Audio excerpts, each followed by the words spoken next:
貴様か。エドラスの将軍にまでなった俺を呼んだのは。Yo, how's it going? Lad here. We've got another memory traveler added, Krauser. Not that Krauser. Krauser is a wind merchant of the power faction from the memoirs. He's mainly a physical DPS unit, think of someone like A2. His kit revolves around nothing but polearm attacks, and he requires a few turns of setting up before nuking everything away. Let's go and check out his kit. Voice actor like always, Jun Fukushima. This dude's awesome. It might be hard to tell, but he also voices Theo and Santos. Not to also mention one of my favorite animes, Kazuma from Konosuba. Pretty cool. Anyways, onto notable damage skills. He has a 3-hit single target polearm damage attack, and then his next ability is called the Tempest Spear. It's a 2-hit AoE polearm damage attack. It gets an increased potency of 1.5 times after Ultra Tempest Spear is used, and this ability activates again if he uses Ultra Stalwart Spear. Now Ultra Tempest Spear is a 4-hit AoE polearm damage attack. After using this ability, it increases the potency of 1.5 times to Tempest Spear, Stalwart Spear, and Stalwart Tempest Spear. This ability can only be used once per battle. Unless his ultimate is used, then he's able to use it again. His next ability is Ultra Stalwart Spear. The 6-hit single target and activates Tempest Spear, Stalwart Spear, and Stalwart Tempest Spear twice. Again, this ability can only be used once per battle, unless he uses his ultimate. And then for his nuke attack, it's the Stalwart Tempest Spear. It's a 1-hit single target, potency of 260, and it can be affected by both ultra skills. The increased potency of 1.5 times, and he can use this ability again. And then for his elemental attack, he has a 2-hit wind single target elemental attack, potency of 75. For his ultimate, it's a self-physical attack, physical defense, and speed at 10% at level 1 and 20% at level 10. And by using his ultimate, he gets those ultra spare abilities back. For his notable support skills, he has an AoE 15% physical attack up for the front row and a self-provoke for 2 turns.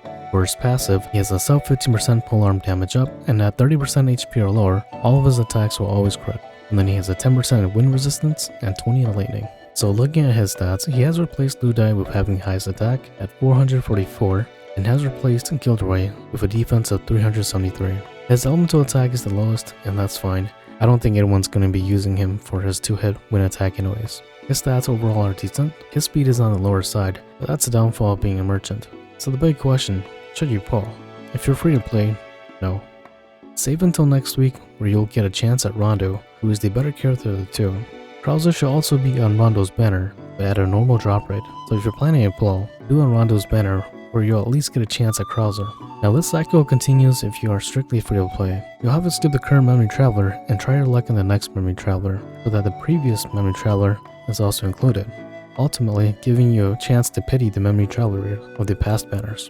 If you spend a little bit, a few pulls wouldn't hurt. Krauser isn't bad. For short fights against enemies who are weak to polearms, he's pretty darn good. For longer fights, he starts to waver, as his abilities can only be activated once or twice if he uses ultimate.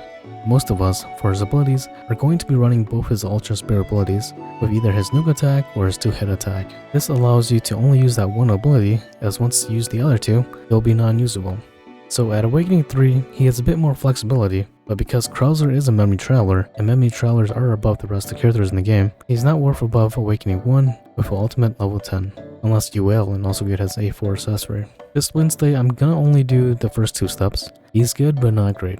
We've seen now that there are characters who can do a lot of different things and do them very well. We've got Herminia for different multi-hitting attacks, Richard with his top tier sword buffs for polearms and swords, and Therion with his all-around kit. Longevity on the scale of memory traveler status, he is a bit far from that status. While it's nice to have a 6-hit polearm attack, it will be even better if it wasn't one-time use. I can see him being used in the future, but there'll be another incoming merchant that's gonna blow him out of the water.